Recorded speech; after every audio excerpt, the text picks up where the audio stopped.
Assalamualaikum warahmatullahi wabarakatuh. Halo teman-teman semuanya, pada video kali ini merupakan bagian terakhir dari buku yang saya ulas mengenai kepemimpinan, yaitu mengenai bab 4 dan bab 5. Bab 4 pada saat ini kita akan membahas tentang indikator kepemimpinan. Indikator adalah penjelasan atau petunjuk dari apa yang harus dilakukan dalam rangka mencapai tujuan perusahaan. Nah, jadi ada beberapa fungsi dari indikator secara umum. Yang pertama itu berguna sebagai alat penunjuk tentang adanya perubahan di dalam suatu kegiatan ataupun kejadian tertentu. Yang kedua, berguna sebagai pedoman bagi para pengguna dalam menyusun alat ukur. Yang ketiga, berguna sebagai suatu pedoman dalam merencanakan dan melaksanakan tentang sesuatu yang berhubungan dengan kegiatan. Yang keempat, berguna sebagai pedoman dalam upaya mengembangkan kegiatan sesuai dengan karakteristik, potensi, serta kebutuhan lingkungan.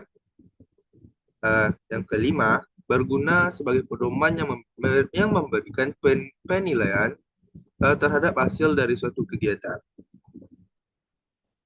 Nah, jadi indikator dalam ukur kinerja karyawan perusahaan menurut Robin terdapat enam macam. Nah, jadi yang pertama yaitu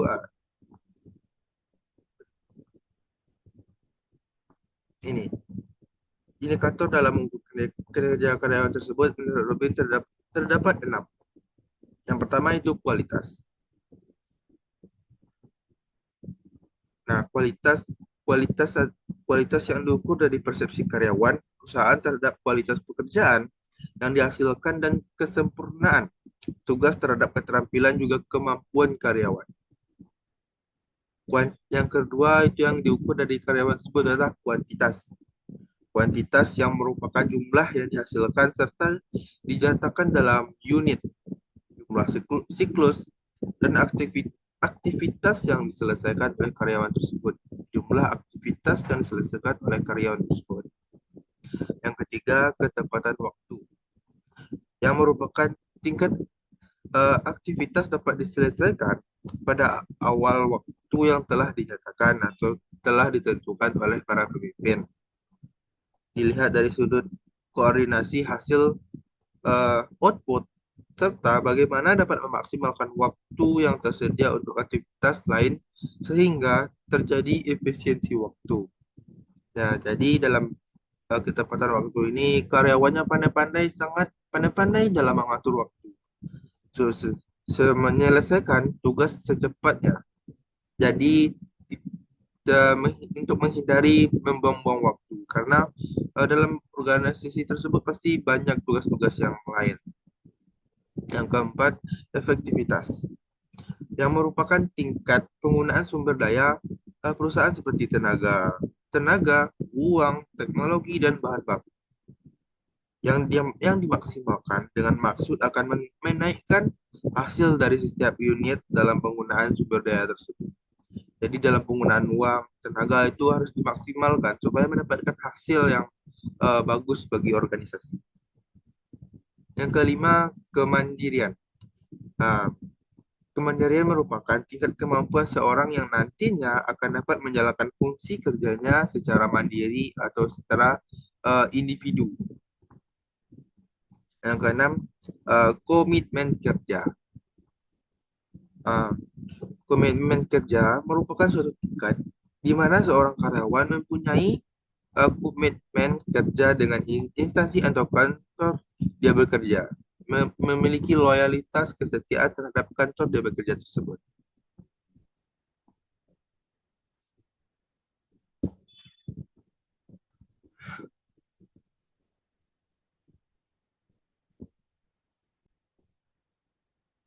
Nah, selanjutnya kita akan masuk ke dalam materi indikator kepemimpinan yang efektif.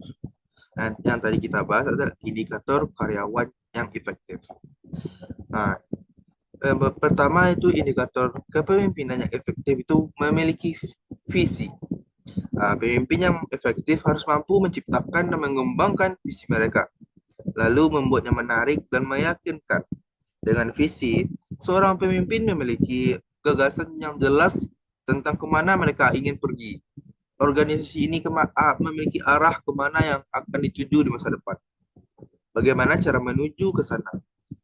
Seperti apa kesuksesan tersebut di masa depan? Pemimpin yang efektif juga harus mampu mengartikulasikan visi dengan jelas dan penuh semangat kepada karyawan-karyawan tersebut. Hal ini bertujuan untuk memastikan tim dapat memahami upaya yang harus mereka kontribusikan terhadap tujuan organisasi yang ingin dicapai oleh pemimpin tersebut.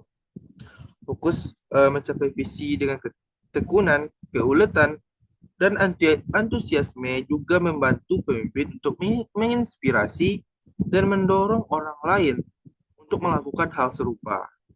Jadi pemimpin ini harus memiliki visi yang jelas untuk menentukan tujuan organisasi tersebut ke depannya, dan dapat juga menjelaskan visi tersebut kepada para bawahannya supaya para bawahan ini mengerti apa yang harus mereka lakukan untuk mencapai visi dari pemimpin tersebut. Yang kedua itu mampu membuat perencanaan strategis. Pemimpin yang efektif harus mampu memiliki kemampuan untuk melihat ke depan dan mengantisipasi dengan akurat ke arah mana tim atau organisasi akan berjalan. Pemimpin harus mampu mengantisipasi tren jauh sebelum dari persaingan. Seorang pemimpin juga harus terus-menerus mengajukan pertanyaan berdasarkan apa yang terjadi di lapangan, tujuan organisasi yang dimiliki, dan kemungkinan perkembangan tim atau perusahaan dalam 3 bulan, 6 bulan, atau 1 tahun ke depan. Yang ketiga, kemampuan untuk memengaruhi orang lain. Indikator kepemimpinan efektif lainnya adalah kemampuan untuk mempengaruhi orang lain. Pemimpin dapat memberikan pengaruh dengan mengetahui cara mengartikulasikan arah yang menurutnya harus dituju oleh perusahaan selanjutnya. Memengaruhi orang lain juga membutuhkan kepercayaan dari kolega. Itu sebabnya agar mampu memengaruhi orang lain, pemimpin harus fokus untuk memahami motivasi karyawan dan mendorong mereka untuk membagikan pendapat mereka. Dari sana, pemimpin dapat menggunakan pengetahuan itu untuk membuat perubahan dan menunjukkan bahwa suara anggota atau suara karyawan itu sangat penting. Dan yang terakhir, kemampuan memberi contoh. Sebagai seorang pemimpin, cara terbaik untuk membangun kredibilitas dan mendapat rasa hormat dari orang lain adalah dengan memberikan contoh yang tepat dan baik. Misalnya, jika sebagai pemimpin kamu menuntut banyak pada tim, maka kamu juga harus bersedia menetapkan standar tinggi untuk kamu sendiri. Itu sebabnya pemimpin yang efektif harus mampu menyelaraskan kata-kata dan tindakannya demi membantu membangun kepercayaan dan membuat tim lebih bersedia mengikuti teladan sikap pemimpin tersebut. Nah, itu adalah hasil dari bab 4 dari buku ini. Dan selanjutnya itu mengenai bab 5.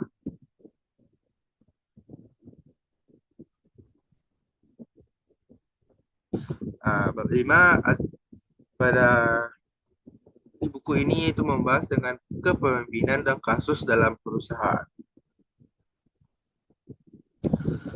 Dan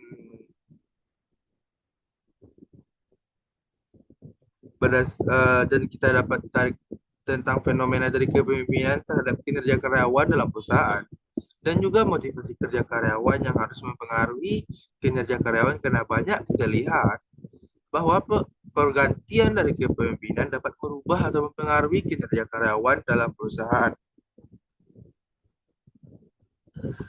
Ini sesuai teori-teori menyatakan hubungan antara kepemimpinan dengan kinerja, dimulai dengan pendapat Robbins pada tahun 2011 yang menyatakan bahwa kepemimpinan adalah merupakan suatu kemampuan yang dapat mengaruhi suatu kelompok menuju pencapaian sasaran. Sedangkan menurut Nurkolis pada tahun 2010 yang menyatakan bahwasanya kepemimpinan dipahami dalam dua pengertian, yakni sebagai sebuah kekuatan untuk menggerakkan orang dan kekuatan untuk mempengaruhi orang. Begitu juga dengan Rifai pada tahun 2009, menyatakan kepemimpinan itu merupakan proses mempengaruhi dan memberi contoh kepada para pengikutnya lewat proses suatu komunikasi dalam upaya pencapaian tujuan. Nah, begitu isi dari bab 5 dapat kita simpulkan dari awal buku hingga akhir buku. Kesimpulannya adalah kepemimpinan merupakan elemen krusial dalam meningkatkan kinerja karyawan dan pencapaian tujuan organisasi.